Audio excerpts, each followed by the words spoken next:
I'm Riri Trivedi, and this is the part 2 of the video on self-harming behaviors that I have made specifically for parents to build awareness around self-harming and suicide. So make sure you watch my part 1 before you watch this part 2. Let us now understand what parents can do when you find out that your child is self-harming or cutting, like the mother who called me in panic. The first thing is, when you find out accidentally, or even if the child tells you that he or she is self-harming, the first thing is, do not panic. Do not make a big drama about it.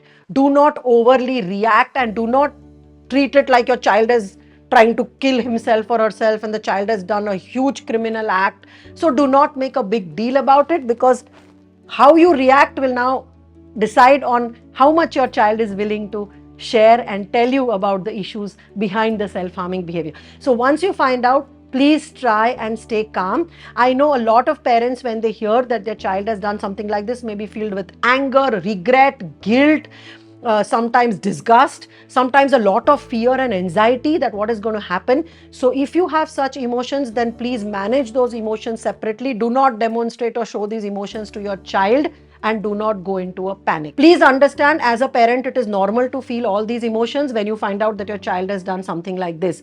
But do not show these emotions to your child for now, because if your child is not able to manage his or her own difficult emotions, then when you show such emotions and you dump it on your child, it's going to be double trouble. So please do stay very calm when you find this out. Once you have found out that your child is self-harming, please have a normal conversation around it. So do not make it like a family drama. Do not make it like a conference. Take your child out when you are sitting or having tea or going for a walk, or going on a drive. That is when you raise this topic and have a chat with your child on what is really going on. Do not judge your child. Do not threaten the child.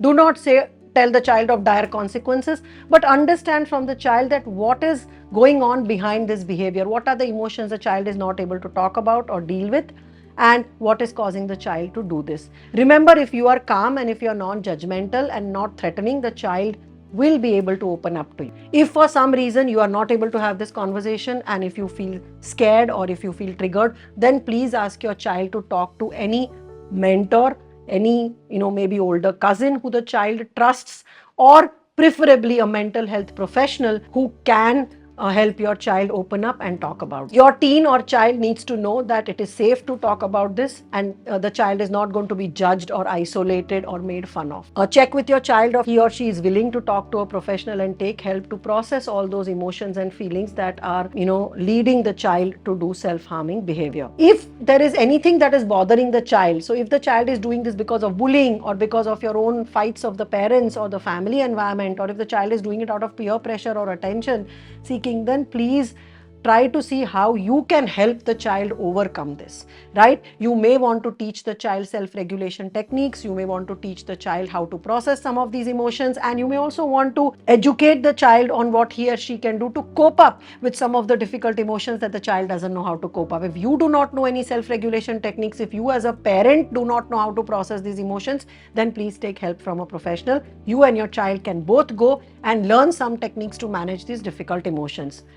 Last thing, make sure that you do not keep any pointed, sharp objects in the vicinity of your child, which will again make your child self-harm himself or herself. So make sure that you keep sharp objects like scissors, knives and blades away from the child, and work with the child slowly and gradually to help him or her overcome this. Have a serious discussion around self-harming and suicide. A lot of parents think that if we talk about it, we are planting ideas into the children's head. Let me tell you, this is not true. Today's teenagers are more aware about everything. If they are watching TV, if they are seeing social media, then they already know about this. So by talking about it, you are not planting ideas into their head, but actually you are encouraging them to discuss what is in their head with you, so that you can guide them or correct any misconceptions. But if you do not even have these conversations with your children, then they are going to talk about it with their age kids who might misguide them or who might not be in the position to guide them or help them through this situation. So be comfortable to talk about these difficult topics in your family environment and with your child. Try to deal with it in a matter-of-factly way and not like as if it is the biggest crisis that your family has faced.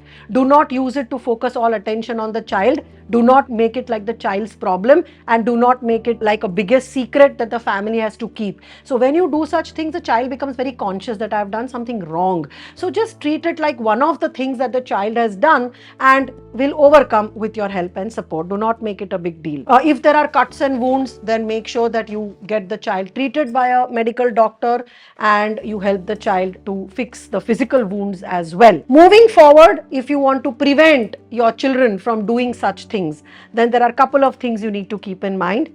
First is, from a young age, start teaching them some self-regulation techniques: humming, chanting, slow breathing, abdominal breathing, EFT techniques, self-hypnosis, yoga nidra, guided relaxation and visualization are so many self-regulation methods that the child can use to process and work with difficult emotions. So educate your child on the self-regulation techniques, attend workshops, attend trainings with your child and teach them. Second is, use creative activities like art, dance, music, or a hobby or sports that your child likes in order to help them channelize their energies in the right direction. Usually children who have hobbies, who are active in sports, are the ones who are less vulnerable to self-harming and suicide behaviors, because these activities, hobbies and passions also help them channelize their difficult emotions which they can't process. Sometimes having a pet that the child can take care of also helps children overcome depression and overcome self-harming and suicide behaviors. In fact, in my clinical practice, I have had 1 or 2 cases where